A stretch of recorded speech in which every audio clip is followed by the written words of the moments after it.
Udah kelas kita, artinya pelajaran kita tentang nama dan sifat la ilaha illallah dan la ilaha illahua sudah kita lewati. Sekarang kita masuk la ilaha illa anta.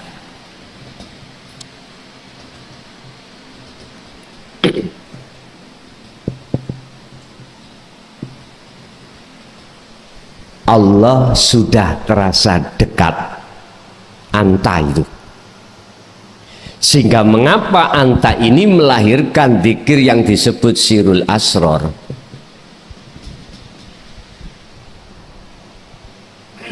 Karena anta itu dekat, kamu, engkau. Dekat apa? Beda dengan huwa, dia jauh. Apalagi nama, sifat, dan itu memang proses kita dulunya. Kita sekarang bahas anta. Anta ini mukhatabnya terhadap Allah. Artinya kalau jenengan ini di dalam diri itu sudah merasa dolim selama ini, subhanaka inni kuntu minal, kita merasa dolim. Buktinya saya merasa alim, ikut dolim di mata Allah. Kok bisa?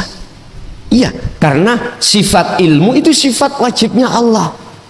Lah kok tak akoni, berarti saya merampas sifat. Loh, inilah letaknya saya dolim. Sifat saya sebagai makhluk itu mestinya la haula wala quwata.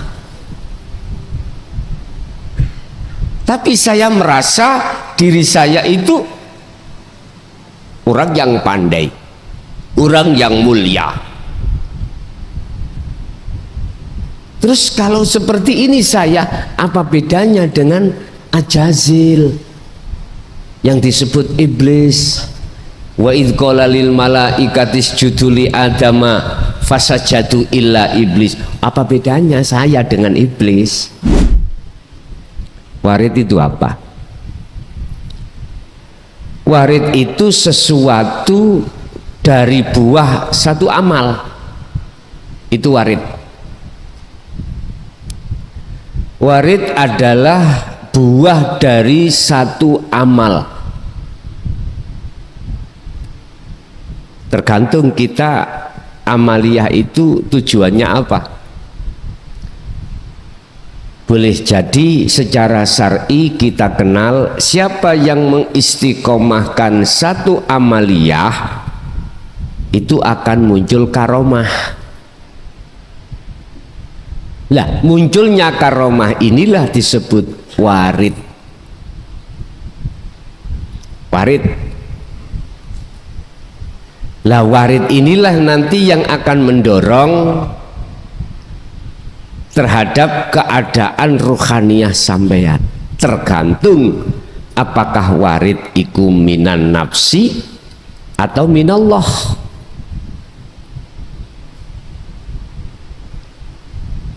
Jadi yang dimaksud amal perbuatan secara fisik ini di mata Allah bagus apabila keadaan warid yang timbul di dalam hati jenengan juga bagus di mata Allah. Atau saya balik,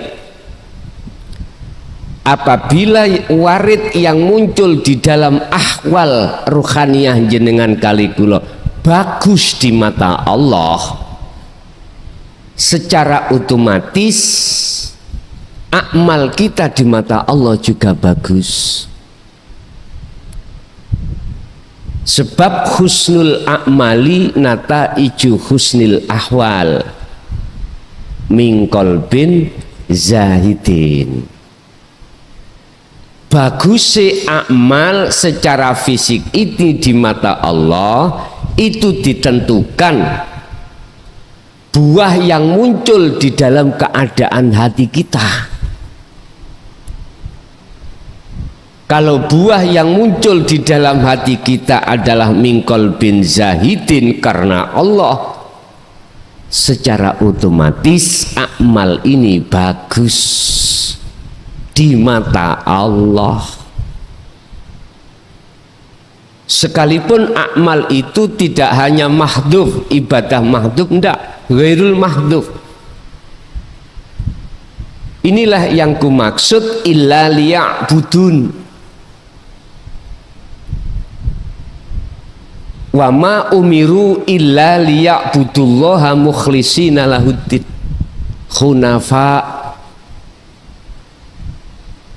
Dan kau tidak diperintahkan oleh Allah di dunia ini hanya menyembah padanya, illa liya'budullaha, keadaan mukhlishina lahuddin hunafa, condongnya di dalamnya di situ.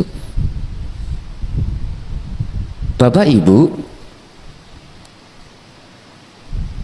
keadaan warid di dalam diri kita bisa muncul min qalbin zahidin, itu sebelumnya ada proses. Pertama, ketika Rasulullah memberikan pengajaran tentang dinut tauhid yang diteruskan oleh tabi'ina sholihin, jenengan kalih kula ati niku saged nampa.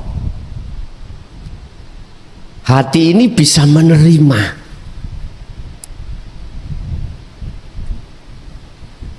bisa menerima cahaya-cahaya yang menjadikan ruhaniyah sampean kali kula niki penyakit hati bisa hilang, bisa menerima. Tapi tidak semua orang, enggak semua. Nggih, mohon maaf kalau boleh saya katakan, ajaran tentang dinul haq ini, Mbak ya, siapapun akan bisa terima, sebab ajaran ini tidak bisa dibantah. Dengan catatan, kalau kita basis kita asalnya adalah hamba yang alim karena kita belajar tentang ilmu apapun, apalagi tentang ilmu agama. Kalau kita kealiman kita sandarkan dulu, apa bahasanya disandarkan itu, diletakkan dulu, baru bisa terima. Kalau kealiman kita tentang ilmu apapun itu tidak kita sandarkan, mboten saged. Dinut tauhid ini bisa kita terima? Tidak bisa. Pasti ada perlawanan, Pak. Karena keakuan diri kita sebagai hamba selalu dominasi, selalu kuat. Cara nafsu itu terlalu liar. Mboten saged. Karena prinsip di dalam dinut tauhid itu bertolak belakang dengan prinsip sebelumnya. Prinsip nafsu adalah mengajarkan terhadap kita supaya kita mengakui segala hal apapun yang terjadi pada diri kita sumbernya dari kita. Tapi kalau di dalam dinut tauhid harus dilepaskan. Keakuan diri sebagai makhluk yang alim, yang kaya, yang apapun harus lepas. Kalau enggak, Pak, mohon maaf, belum bisa diterima. Saya mengatakan seperti ini dari satu sensus atau tesis yang 23 tahun kami rasakan. Boten saged. Selama kita masih kuat keakuan hamba, boten saged. Akhirnya tabrakan, Pak. Akhirnya tabrakan. Kita punya keahlian apalah, Pak? Atau kita itu punya karomah, dikasih Allah karomah sebab kita istiqomah dalam melakukan satu amaliyah. Otomatis nafsu di dalam diri kita memaksa kita yang merasa memiliki, yang merasa punya karomah. Apalagi contoh saya misalnya saking karomai segala hal ilmu itu saya kuasai. Ilmu kasyaf saya kuasai. Ilmu muhadharah pun saya kuasai. Sulit untuk merobohkan keakuan diri. Ini susah. Tapi bukan berarti nggak bisa. Tergantung hidayah Allah mau kita terima atau enggak. Makanya Allah katakan huwallazi arsala rasulahu bil huda wa dinil haq. Dialah Allah yang mengutus utusannya Muhammad dengan membawa hidayah dan agama yang bertauhid. Liyudhirahu 'ala dini kulli walau karihal musyrikun. Walaupun di tengah-tengah Rasulullah terhadap kaum yang akan mencaci Rasulullah, tetap Allah menyerukan lewat Muhammad untuk disampaikan terhadap kaum tersebut. Ini kalau kita tidak lepaskan susah, kecuali kita memang nggak ngalim, nggak punya karomah, nggak kaya, kewampang pak, mak pelek wonten mawon. Ini pengalaman selama 23 tahun yang aku alami. Tak sensus satu persatu umat itu seperti itu.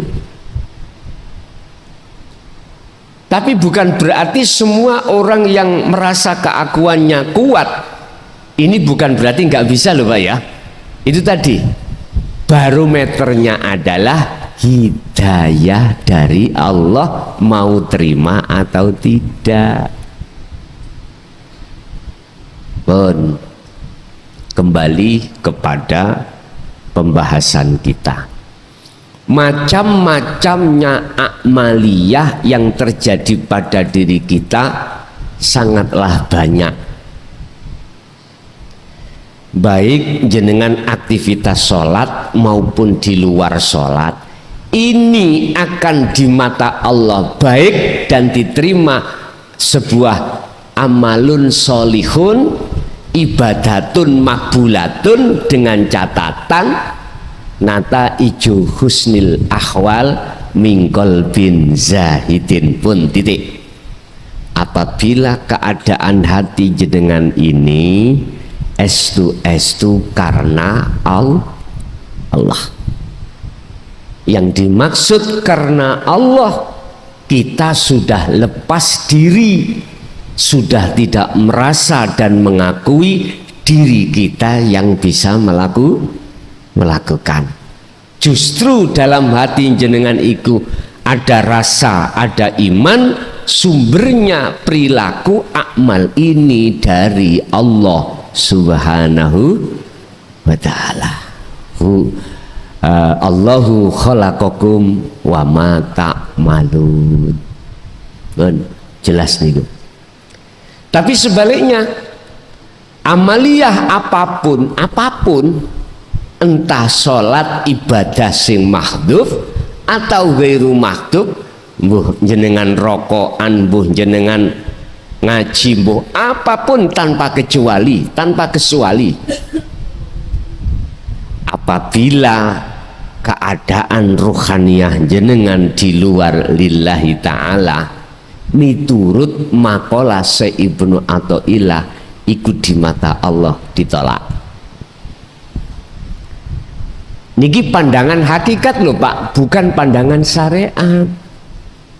Kalau pandangan syariat, yes muga-muga insya Allah diterima. Nggih, mudah-mudahan insya Allah diterima. Dengan itu. Tapi kalau pandangan hakikat, kepastian hukum itu sudah jenengan pahami, sudah jenengan bisa memastikan kalau ibadah ini diterima di mata Allah itu bagaimana, ibadah ini tidak diterima Allah itu bagaimana. Sebab yang namanya aurat warid ya, yang sumbernya minallah lillahi ta'ala, itu tidak diberikan pada semua manusia. Ini yang kumaksud anugerah. Sifat-sifat budi luhur itu budi luhur, akhlak ilahiyah itu tidak diberikan terhadap semua manusia, hanya diberikan terhadap hamba yang dikehendaki. Siapa sih hamba yang dikehendaki? Di dalam surat yang 41, yaitu surat Fussilat ayat 35, Allah dawuh wa ma yulaqqaha illal ladzina sabaru. Gusti Allah tidak akan memberikan anugerah sifat-sifat yang terpuji. Itu tadi sifat-sifat yang terpuji budi luhur tadi loh ya, terhadap siapapun kecuali terhadap ilal ladzina sabaru. Sabaru iku sabar, sabar. Sabar iku apa to, Pak? Sabar iku jenengan gak nyawang makhluke. Artinya apa yang diberikan dihadapkan Allah terhadap kita itu tentang takdir macam dua, qobdi dan basti, susah dan senang. Nek gak miskin yo kaya, nek gak kalah yo menang. Sinyalano DPR, nek gak kalah yo menang. Wis niku pasti dua hal. Pokoknya nek kalau disimpulkan, kalau enggak susah yo senang. Hanya itu. Lah, orang-orang sabar itu tidak melihat makhluknya dua ini, ndak. Ruhaniyahnya itu hanya bersaksi pada yang menguasai ini. Siapa? Ya Allah Subhanahu wa ta'ala. Yang Allah bukan sifat, yang hidup yang Allah bukan nama, yang hidup bukan sifat. Ruhaniyahnya Basyiro ini mandangnya di situ, Pak. Lah ruhaniyah bisa nih mandang terhadap Allahnya. Ruhaniyah ini Basyiro harus tinggalkan makhluknya. Laksana jenengan nek pingin fana dunya saisine ini, naiklah kau pesawat ke atas. Semakin ke atas dunia ini semakin kecil. Yang tadinya gedung rumah ini besar, Pak, ketika kita itu ada di sini. Tapi ketika saat kita naik pesawat, naik gedungnya kecil, Pak, nggih. Bahkan pada titik yang ditentukan yang disebut nyun sewu Sidratul Muntaha Mustawa, maka sudah tidak kelihatan alias fana dunia itu, gambarnya sudah nggak ada. Sidratul Muntaha itu pundi to, Pak? Kesadaran penuh hati sampean itu bahwasanya selain Allah la maujudan. Itu Sidratul Muntaha. Angen-angen jenengan Sidratul Muntaha kan di atas langit Sabtuju lah gitu nggih. Yo gak salah miturut syariate. Mboten salah. Kesadaran penuh dalam diri jenengan bahwasanya segala hal apapun itu hanya Allah yang beraf'al, maka disitulah Sidratul Muntaha. Berarti keakuan diri kita sebagai makhluk sing ngaji, sing apapun nggak ada. Ini disebabkan karena kita mengamalkan fungsi kalimat tauhid la ilaha illa anta subhanaka inni kuntu minal dzalimin. Prosesnya gini, Pak. Ya sewu.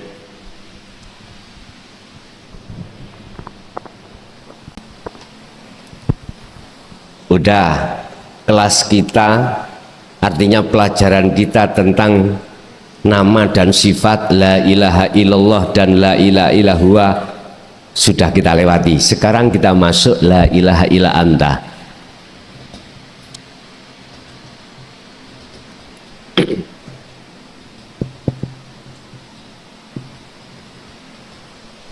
Allah sudah terasa dekat, anta itu. Sehingga mengapa anta ini melahirkan zikir yang disebut sirul asror.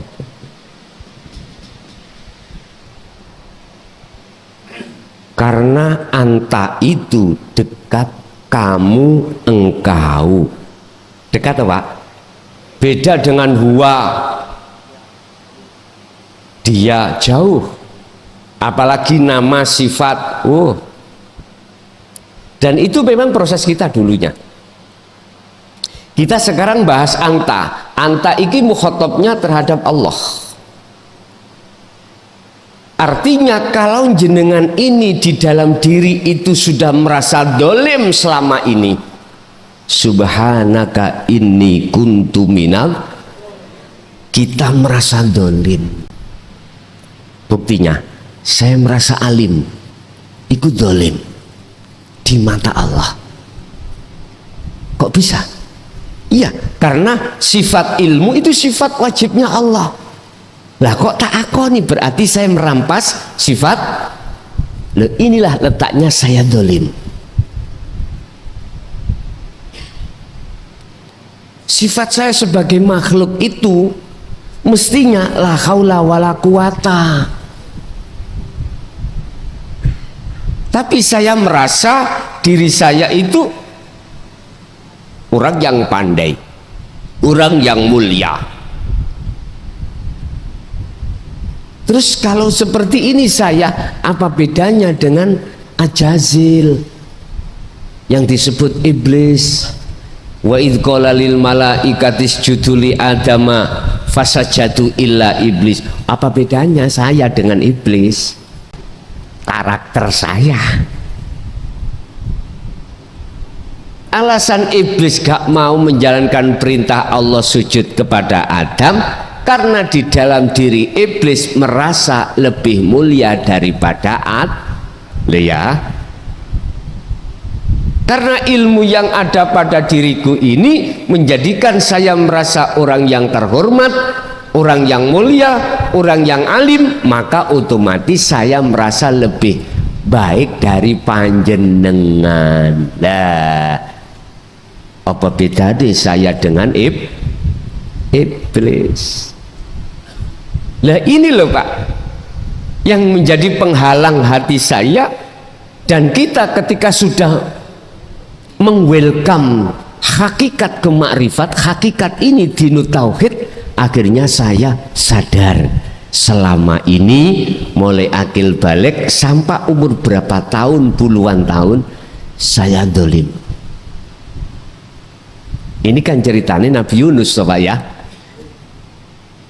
Nabi Yunus dikatakan dolim hanya karena sebab muring-muring medongkol hatinya karena kaum tidak mau menerima ajaran beliau. Hanya itu. Padahal kaum olehnya menolak itu ya semua karena Allah. Lah Nabiullah Yunus tidak melihat dari situ. Akhirnya medongkol. Makanya lewat surat Al-Baqarah 256 Allah mengingatkan kepada Kanjeng Nabi, la ikraha fiddin qad tabayyana rusdu minal ghayy. Muhammad, ajaran ini tidak ada paksaan. Kuwi gak boleh menyalahkan orang yang tidak mengikuti ajaranmu.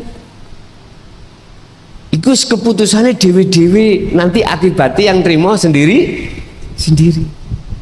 Jadi Rasulullah Mengapa? Rasulullah itu adalah salah satu utusan Allah, Rasul yang dikehendaki Allah untuk dititipi syafaat daripada Rasul-Rasul yang lain, karena beliau itu selalu duduknya hati di maksum, duduknya hati mingkol bin zahidin, ada di situ Pak. Bukan perkarane syafaat itu milik Kanjeng Nabi, mboten, milik Allah, dititip ke Kanjeng Nabi untuk hambane termasuk kita ini. Ketika hati sudah merasa dolim, sadar, maka Allah otomatis dalam hati kita merasa dekat, cocok dengan apa yang telah Allah dawuhkan, idza sa'alaka ibadi anni fa inni qaribun Muhammad, jikalau hambaku bertanya tentang aku di mana, jawablah fa inni qaribun, bahwasanya sesungguhnya saya itu dekat. Yes. Napa niku diwirid la ilaha illa anta, la ilaha illa anta dipikir boten.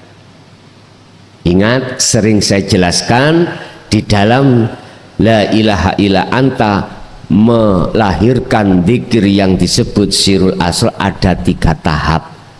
Pertama rasa, kemudian melihat, kemudian menyatakan syu'aul basyirah wa ainul basyirah wa hakul basyirah. Dan inilah tahapan yang harus kita lewati. Caranya, apapun kejadian akmal dalam diri jenengan, hati jenengan harus bisa merasakan, harus bisa meyakini kalau yang beraf'al hanyalah Allah. Lah, Allah di dalam dan di luar diri jenengan itulah yang menyebabkan seakan-akan jasmani ini bisa melakukan. Niku mboten dibaca, tapi langsung dipraktekke. Jikalau jenengan baca sih nggak masalah, saya tidak melarang. Jikalau jenengan mirit nih, dikir nih, anta, terus bisa mendorong rasa di dalam hati jenengan kalau Allah itu dalam dan di luar dirinya, mboten napa-napa. Kalau hanya anta, ya mohon maaf. Kalau itu sudah jenengan lewati, maka itulah Pak yang dimaksud surat Fussilat, surat yang ke-41 ayat 35, golongan yang sabar. Dikasih enak, dikasih nggak enak, oleh karena hatinya itu sambung pada Allahnya, maka nggak ada protes dalam hati. Sampai berdoa, iwuh Pak di sini, mboten sakit jenengan berdoa. Kalau berdoa yang kumaksud ruhaniyah sampai minta pada Allah itu nggak bisa. Ruhaniyah lo ya. Kalau jasmaninya secara syar'i, angsal ya Allah, dadekno kula sampeyan trimo menang coblosan kula DPR kula dadi, monggo secara syariate, karena syariate di situ sudah punya dalil sendiri, hujah memaknai ud'uni iku minta, ud'uni astajib lakum, itu dasarnya. Tapi kalau hati jenengan sudah di wilayah bahwasanya Allah itu dekat baik di dalam maupun di luar jenengan, akhirnya ud'uni itu sampai maknani marek, menghadap untuk bertemu. Tadi ruhaniyah mboten gondol apa perkara tujuan biar jadi DPR, mboten. Lah sing wonten ati sampean cuman marek mendekat bertemu Allah. Itulah yang kumaksud, silahkan berdoa tapi hati jenengan harus duduk di tajalli mingkol bin zaidin. Wa ma yulaqqaha illa dzu haddin azim. Dan juga Allah tidak akan memberikan anugerah ini sifat-sifat budi luhur ini, Pak, kecuali diberikan terhadap orang yang beruntung. Orang yang beruntung adalah qad aflahal mu'minuna alladzina hum fi sholatihim khashi'un. Orang yang selalu bertemu Allah, inilah orang yang beruntung. Sehingga dengan kesabaran jenengan selalu melihat isim fa'ilnya sang pelakunya, boten melihat makhluknya enak gak enak, maka disitulah nanti jenengan disebut orang yang beruntung. Itulah hamba yang dikehendaki, Pak, hamba yang sudah dipilih dening Allah. Kalau sudah di sini, maka iblis mengatakan, ya Rob, Adam dan anak putu Adam izinkanlah saya untuk menyesatkan. Gusti Allah kasih izin, ya monggo. Illa ibadaka, kecuali hamba jenengan minhumul mukhlasin, sing boten saged yang tidak bisa aku jerumuskan di jalanku. Iblis, bahasa kita nafsu, al mukhlasin minhumul mukhlasin, sing jenengan pilih. Lah jalannya nafsu sing pundi iku lho, Pak, jenengan alim dipaksa nafsu dalam diri untuk ngakoni kalau kita yang alim. Jenengan kaya dipaksa nafsu, jenengan dikongkon iman merasa kalau kita yang kaya. Punya jabatan DPR, jabatan apapun, jenengan dipaksa untuk merasa memiliki kalau jabatan ini milik jenengan, bukan milik Allah. Nah, itu jalannya nafsu. Sehingga semua ini dijadikan nafsu untuk menghibur hati jenengan. Wa yastahibbunal hayatad dunya alal akhirah. Nafsu menghibur kita hati dengan perkara-perkara yang miturut umum manusia itu kita kejar karena enak, alim, sugih, pangkat, duwe jabatan. Sinten sing gak gelem? Ayo, miturut sifat basariah pada umumnya manusia dihidangkan. Memang sengaja nafsu itu menghidangkan itu supaya apa? Alal akhirah, kita lalai pada hari kekal, kita lalai pada Allah. Lah ini manakala kita tidak mau terima dinu tauhid, Pak, ini yang dikecualikan. Kita akan tersesat jalannya nafsu tatkala kita tidak masuk pada minhumul mukhlasin.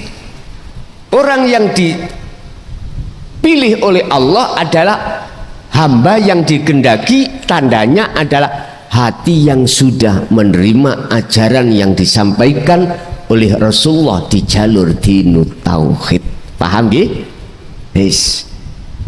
Memang niki, Pak, ditutupi selama ini. Tapi sekarang sudah banyak para masyayikh yang berani untuk menyampaikan di tengah umum, walaupun resikonya itu dimungsuhi orang-orang yang kita anggap bukan orang bodoh, bukan, kita anggap bukan orang golongan menengah ke bawah, enggak. Beliau kita anggap orang menengah ke atas, golongan-golongan jet set, baik secara keilmuannya, coro titel ngoten sudah S7 ngoten lah. Bon, ini memang sengaja nafsu menghidangkan hal ini terhadap kita supaya kita lalai terhadap Allah, berarti nggak ada kesadaran. Sidratul muntahanya nggak ada pun. Kita ya tetap ada di dunia, jadi gak mau tinggalkan dunia naik ke sidratul muntaha, nggak mau naik pesawat. Ya selama ini ya tetap masih ada selain Allah. Loh, kalau nafsu tidak bisa memelesetkan, menjerumuskan kita pada kesenangan dunia, yang kedua, wa yasudduna an sabilillah. Surat Ibrahim ayat 3, Pak. Ya. Di situ nafsu pasti akan menghalang-halangi jenengan tentang dinut tauhid, walaupun jenengan ini sudah bisa menerima. Dihalang-halangilah kita dengan bahasanya nyun sewu iku sesat, kejeron, bukan tempatnya. Itu saya kalau teringat dari akhinal kiram Mbah Yai Ismail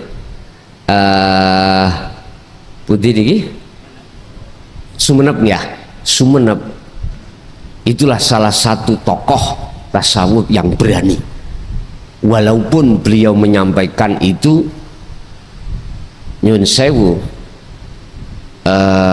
banyak bahasa kinayah, tapi sudah berani di tengah masyarakat. Tapi sudah almarhum, Pak, almarhum. Okay. Kalau tidak bisa dihalang-halangi, terakhir waya menggunaha iwaja dzalika fi dhalalim ba'id. Nyun sewu ulaika fi dhalalim ba'id, jenengan akan dibengkokkan, arah tujuan sampean niku dibengkokkan. Arahnya kita untuk ke musyahadah nyelentung, Pak. Apa nyelentung itu? Berbelok ke mukasyafah.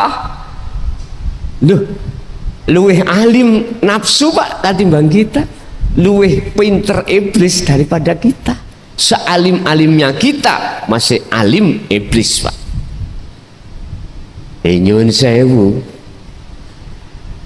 ibaratnya kalau kita golongan santri, ya sing nggodha kita iblisnya ya santri. Umpama kiai kita itu kiai, sing nggodha iblisnya ya kiai ini iblis. Nggih, ngapunten kathah.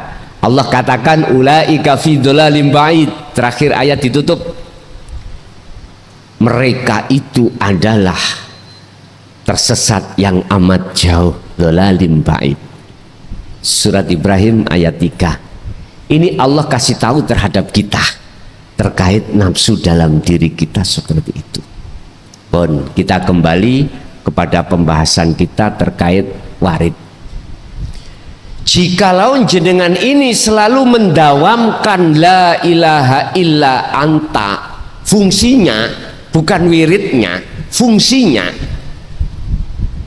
berarti di syu'aul basyirah, rasa ainul basyirah ketemu Allah, maka mesti warid yang muncul keadaan hati sampean mesti bagus, mesti dari Allah, bukan dari nafsu. Bisikan apapun itu dari Allah. Niki amaliyah yang tidak muspro, apa tidak muspro, tidak sia-sia. Akhirnya jenengan rokokan lo ibadah, jenengan beol ibadah. Artinya ibadah makbulah di mata Allah, karena sudah lepas keakuan diri. La yarawna li anfusihim say'an. Anda sudah tidak ada keyakinan apa yang muncul dan timbul dalam diri jenengan itu datangnya dari diri Anda, tidak, tapi yusyahiduna annal fa'il huwallahu ta'ala. Ruhaniyah sampai niku menyaksikan, bersaksi ruhaniyah hanya pada Allah sebagai pelakunya. Bon, jadi wis apapun bentuknya amaliyah jasmani sampean niku tidak sia-sia. Wis, ini apabila jenengan mau silakan. Kalau tidak mau, ya bukan urusan saya. Sebab ini lakum minhu nadhirum mubin. Saya cuma diperintahkan Allah untuk menyampaikan. Urusan diterima gak diterima itu bukan urusan saya.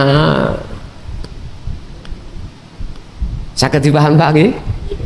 Jadi jenengan yang gak menerima itu tidak saya salahkan.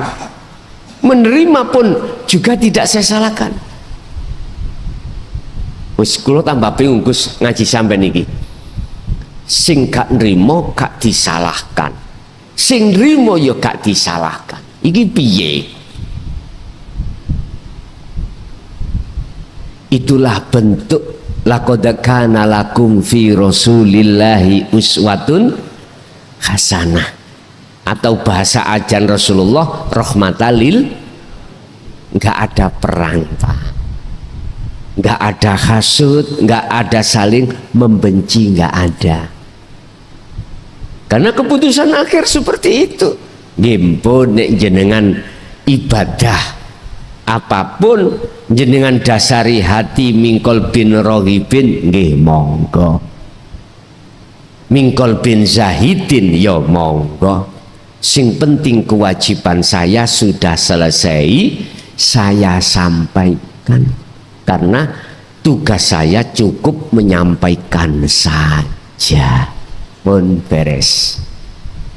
Mengkilah Pak ya, jenengan iki ngen-ngen dewi. Mengapa saya tidak menyalahkan? Karena barangkali nanti jenengan mau tidur atau lusa atau 1 minggu lagi atau 1 bulan lagi hidayah Allah datang terhadap hati jenengan, terus hati sampean mau menerima buka, siapa tahu. Sebab manusia itu setiap diri punya proses Pak. Ora kena dipaksa. Qad tabayyana rusdu minal ghayy. Muhammad, ajaran sekalipun ajaran ini untuk membebaskan ruhaniyah hambamu, ruhaniyah umatmu dari belenggunya nafsu, membebaskan. Yo gak oleh kok paksa, gak kena kok paksa suruh mengikuti awakmu yo ndak. Lah nek kok paksa berarti ngapunten egois awakmu. Ngoten.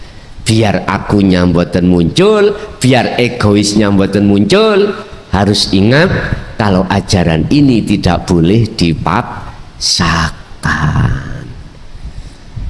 Bapak Ibu hadirin, kuncinya jenengan iki tinggal bagaimana rohaniyah jenengan.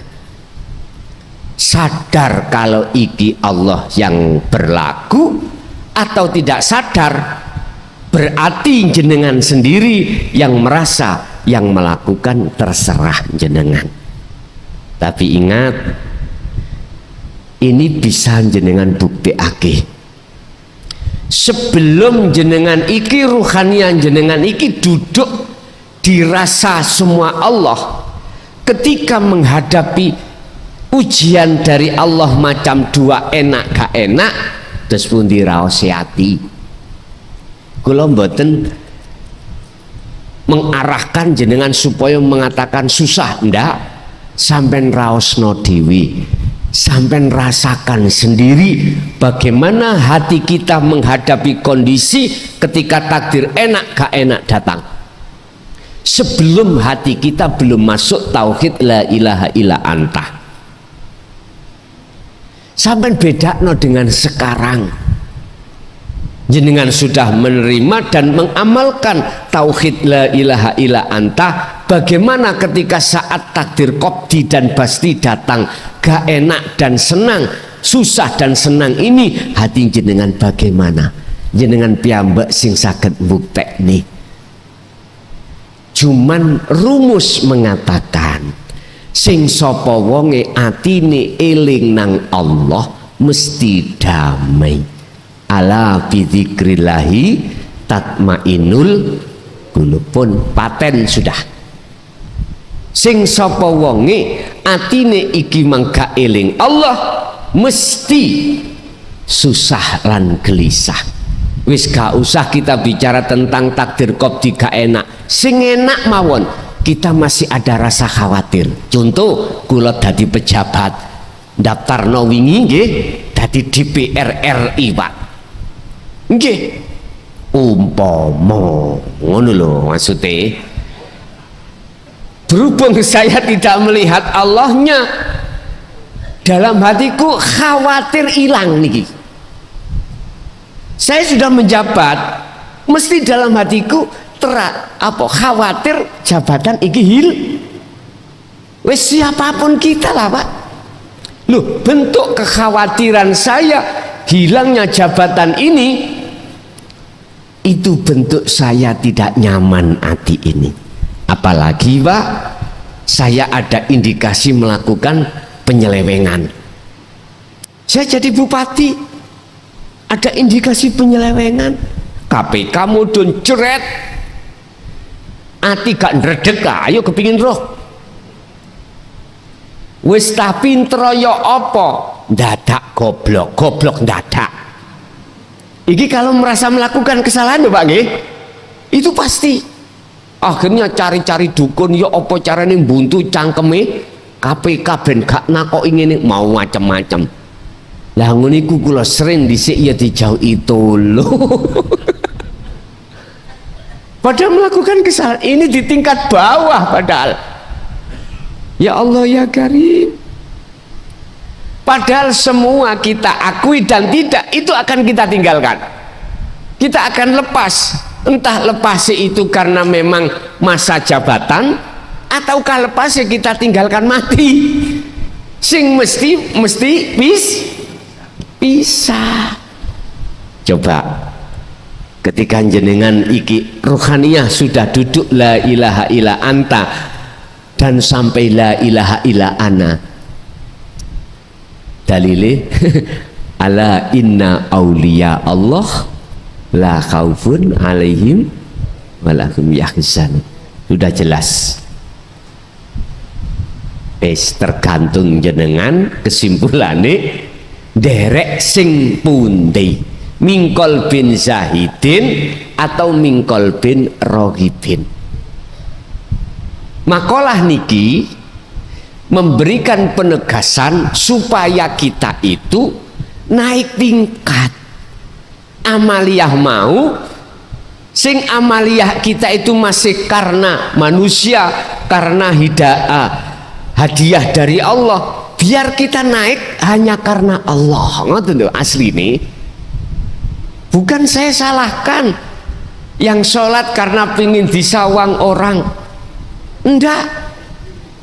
Saya juga tidak mau menyalahkan orang yang sholatnya karena ingin dikasih pahala dan dimasukkan surga. Ikut tingkat kelas kita Pak. Tapi apa salahnya kalau saya memberikan solusi biar tambah meningkat karena Allah. Sebab niat kita itu sholat mesti ditutup lillahi ta'ala. Kalau ini sudah saya sampaikan, yang memutuskan panjenengan piyambak mau atau tidak itu bukan urusan saya. Tapi rumus mengatakan nek jenengan ati wangsul dateng Allah, makrifat nang Allah mesti anteng. Nek ati sampen iki wangsule dateng rohibin selain Allah mesti susah. Anteng berarti bercahaya, berarti terang. Susah berarti gelap. Al-Baqarah 257 Allah katakan Allahu waliyul ladina amanu yukhrijuhum minadzulumati ilan nur. Nek hatimu isine ku semuanya adalah Allah yang kau jadikan sebagai imamnya, maka kau akan menemui terang benderang. Tapi sebaliknya, waladina kafaru awliya'uhumut taghut yukhrijunahum minan nuri ila dzulumat. Dibalik Pak, kita akan menemui kegelapan. Pun niki kesimpulan daripada makalah ini adalah siapapun kita, bentuk amaliyah apapun di dalam diri kita, tatkala posisi hati ini sudah lepaskan diri dari segala makhluk, itulah amaliyah yang berbobot, itulah amaliyah yang diterima oleh Allah. Satu. Nomor dua, apabila kita itu amaliyah segala hal apapun dalam fisik, hati kita duduknya itu belum melepaskan diri, dan artinya kita masih merasa kita makhluk yang melakukan, maka disitulah yang namanya ditolak di mata Allah. Mungkin bisa dilihat dalam surat Maidah juga ayat 27. Allah katakan potongan ayat, innama yataqabbalullahu minal muttaqin. Ibadah apapun yang diterima Allah hanyalah ibadah yang bersumber dari hati yang bertakwa. Bertakwa berarti ilmu, amal, istiqomah. Ruhaniyah jenengan ini estu betul-betul karena Allah. Bagi Bapak Ibu, kita masuk pada sesi tanya jawab dan dialog. Tapi sebelumnya nanti sebagai pengumuman bulan Maret saya mulai ngaji itu tanggal 9. Habis asar kita membahas Ihya, habis taraweh nanti kita membahas dasar tauhid, ya. Jadi bagi jenengan yang ada kesempatan bermukim silahkan bermukim. Kalau nggak ada kesempatan dikarenakan kesibukan kita di tengah rumah tangga, pekerjaan kita, bisa di situ untuk mengikuti lewat live streaming. Jadi nggak ada paksaan, terserah jenengan. Jadi untuk bulan Maret tadi saya sampun koordinasi kali Abah. Biasanya itu paling lama Pak Ramadan itu saya itu 15 hari, 15 malam. Oleh karena sudah tidak ngaji di pondok, ini kan Selasa keempat Pak. Nanti tergantung saya koordinasi kali Abah bagaimana jamaah sedang beriki, bagaimana apakah nanti ngaji atau tidak, wis wallahu alam. Yang jelas umpama iya, apa mungkin sebelum traweh lah, gak mungkin toh, pasti sesudah traweh. Ngoten nggih, pun monggo menawi wonten apabila ada yang perlu ditanyakan, monggo kami persilakan. Assalamualaikum warahmatullahi wabarakatuh. Gus, saya mau tanya, sebentar lagi kan kita menghadapi bulan Ramadan, dan saya mau tanya tentang hakikat daripada Lailatul Qadar itu apa. Terus apakah Lailatul Qadar itu hanya didapat dalam malam-malam terakhir ganjil di bulan Ramadan, dan apakah ciri-ciri seseorang jika sudah mendapatkan Lailatul Qadar menurut pandangan hakikat? Sampun Gus, matur suwun. Min alfi syahrin tanazzalul malaikah. Malam dimana lebih baik daripada 1000 bulan.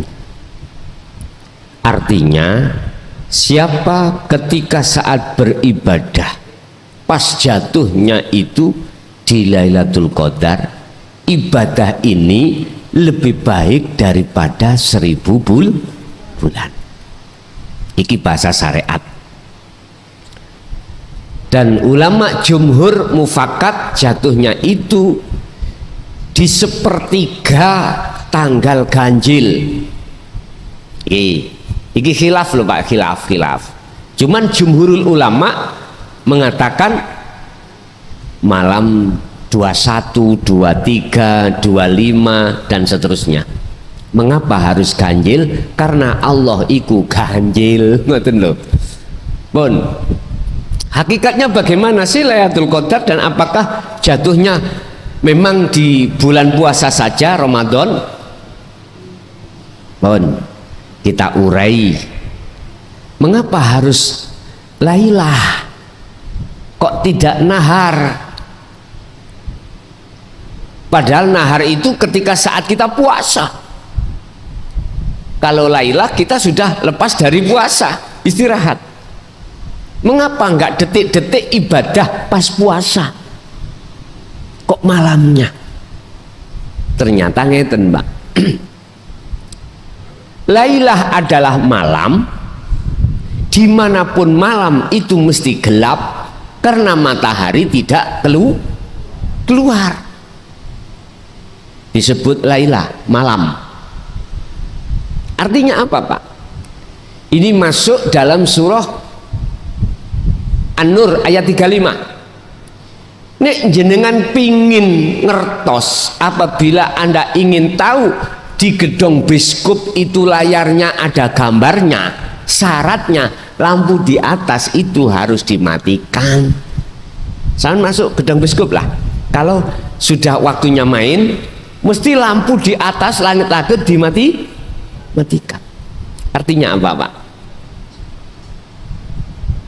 Mana hati yang menjadikan terang terhadap urusan dunia itu matikan. Saya ulang, mana hati yang menjadikan terang dengan urusan dunia, matikan. Sebab siapa yang hatinya terang urusan dunia, otomatis gelap terhadap Allah.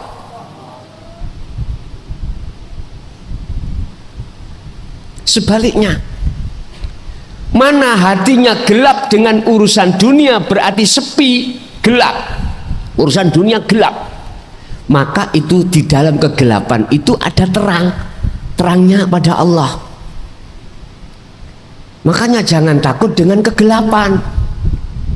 Maksudnya gelap urusan dunia ning ati ini lho. Artinya gelap itu nggak ada duniawiyah dalam diri Anda, nggak ada. Bentuknya apa? Jenengan sudah lepaskan keakuan makhluk. Niki berarti gelap. Lailan berarti malam. Berarti siapa yang hatinya menyepikan, membersihkan perkara-perkara selain Allah, itulah laila. Qadrin. Apa qadrin? Sesuatu yang diterjadikan Allah. Contoh jenengan sholat, ketika melakukan sholat jenengan iki sesuatu yang diterjadikan Allah. Lah hati jenengan sudah lepas keakuan diri, berarti inilah Lailatul Qadar. Secara hakikat tidak harus terjadi di bulan Ramadan, tetapi di setiap saat dan waktu. Secara pandangan hakikat lo ya. Kalau pandangan syariat ya tetap sasi Ramadan. Mengapa harus Ramadan? Mengapa harus Ramadan? Ramadan identik dengan puasa. Artinya Pak, puasa jenengan ini menjaga perkara selain Allah tidak akan boleh masuk di dalam hati. La taj'alu ma'allahi ilahan akhara. Jangan ada di dalam hatimu selain Allah. Berarti harus jenengan jaga. Ojo masuk nang ati. Berarti ati nggak boleh bersukaria selain Allah. Itu maksudnya. Makanya puasa jenengan itu nggak boleh makan, nggak boleh minum, nggak boleh barang yang di luar masuk di dalam tubuh. Itu namanya puasa. Hakikatnya jenengan ini mencegah selain Allah nggak masuk hati. Itulah puasa. Akhirnya terjadilah Lailatul Qadar. Oke, ada lagi?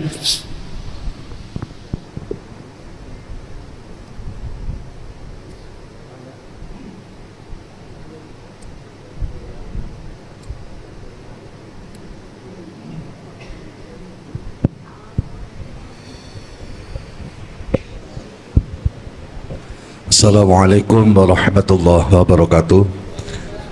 Mau tanya kalimat man arafa nafsah faqad arafa rabbah. Barang siapa yang mengenal dirinya, maka dia akan mengenal Tuhannya. Nah ini saja ada dua pertanyaan Gus. Yang pertama, barang siapa yang mengenal, Nah, mengenal ini bareng siapa yang mengenal? Mengenal yang seperti apa? Itu yang pertama. Yang kedua dirinya. Nah, dirinya ini sinten Gus? Matur nuwun. Assalamualaikum warahmatullahi wabarakatuh. Waalaikumsalam warahmatullahi wabarakatuh. Bahasa mengenal ini bukan di wilayah jasmani, Pak ya. Bukan wilayah jasmani. Bahasa dirinya ini adalah wilayah rohani. Artinya mengenal adalah tahu. Tahu apa yang pada dirinya itu adalah kita itu patung. Contoh misalnya hidup. Jenengan paham dan sadar kalau hidup dalam diri jenengan itu bukan hidup jenengan, karena dihidupi yang disebut ruh, bukan. Berarti jenengan kenal.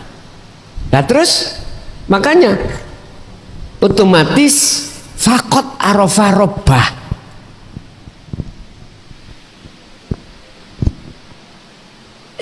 Niki teng Ihya wonten, Pak. Man arafa nafsahu fakot ngarofa robbah.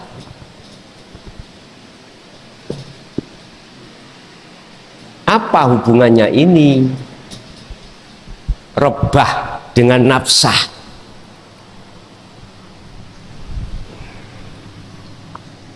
Siapa yang kenal dirinya berarti tahu semua apa yang ada pada diri makhluk itu bukan makhluk.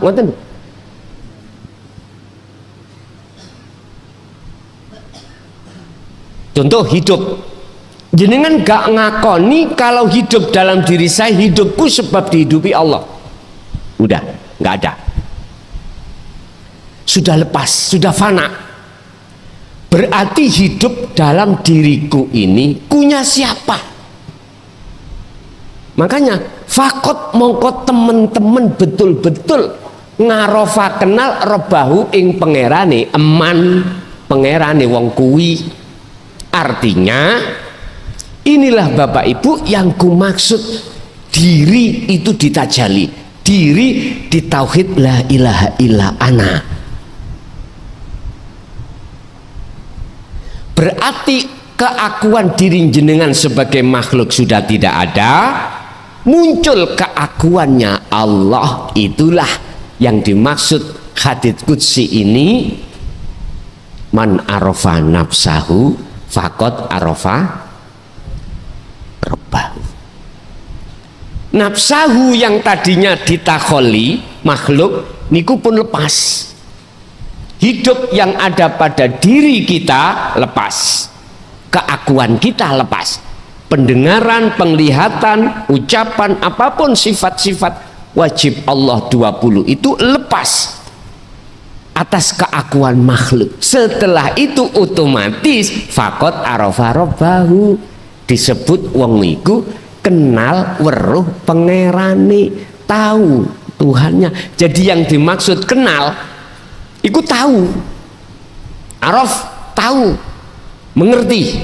Oke, kalau bahasa saya mengerti adalah ana, ingsun yang ada pada diri jenengan sudah bukan ingsun makhluk, tapi ingsunnya Allah.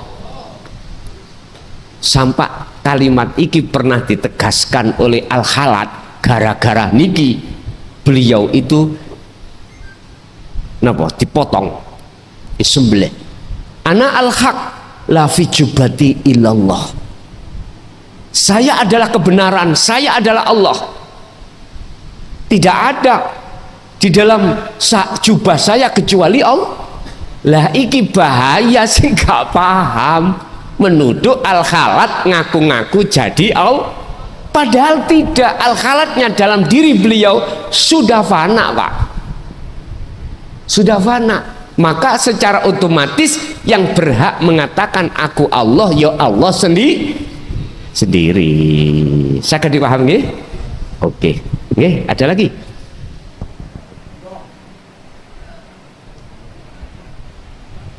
Halo, pertanyaan terakhir.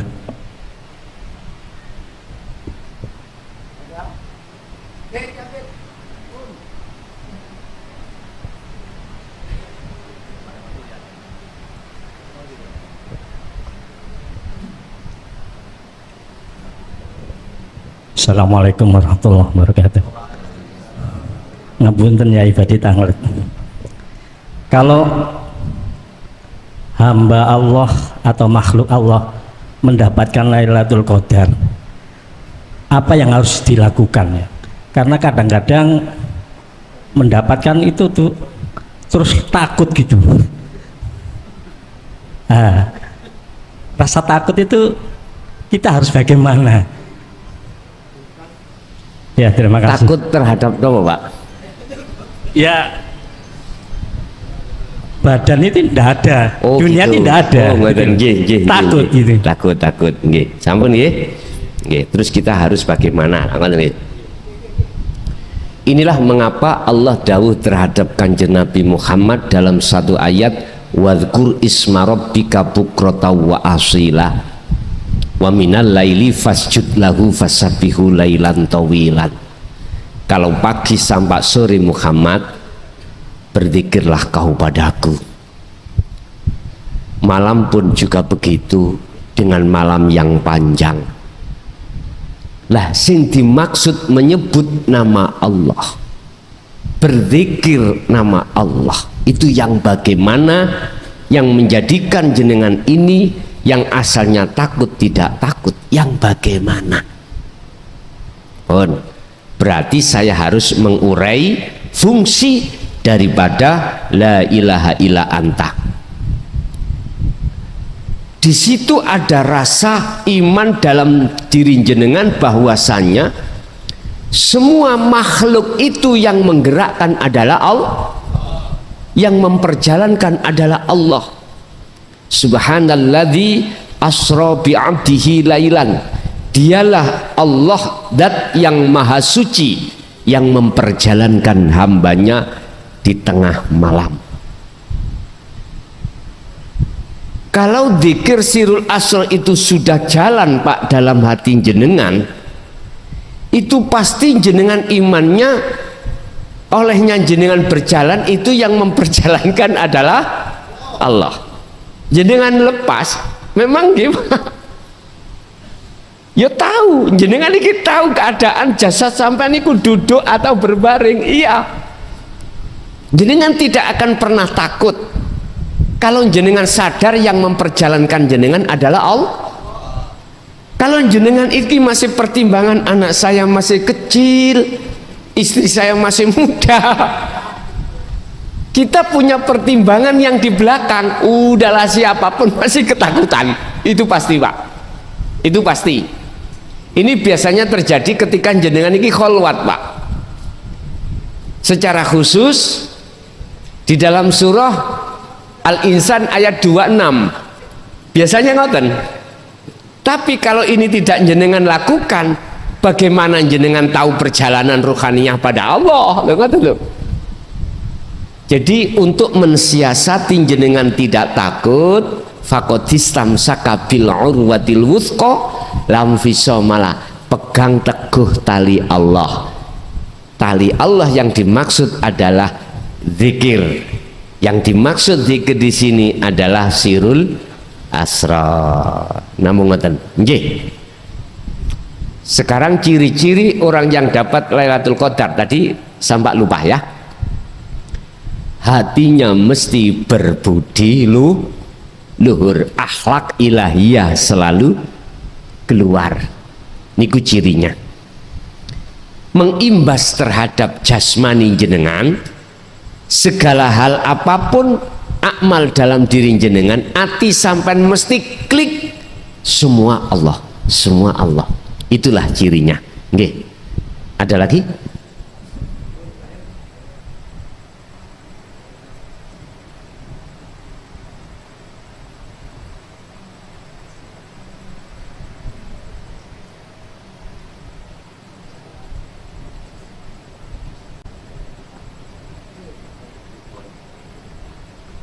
Sampun? Nggih. Bapak Ibu hadirin jamaah rahimakumullah, itulah apa yang telah Allah berikan terhadap kita semuanya dalam masalah pemahaman ilmu atau sistem, dengan harapan hati estu-estu membawa dampak dalam ibadah kita secara fisik dan terhadap keluarga kita, baik di dunia sampai di akhirat. Mudah-mudahan menjadi satu buah ilmu yang bermanfaat dan barokah. Lahumul Fatihah.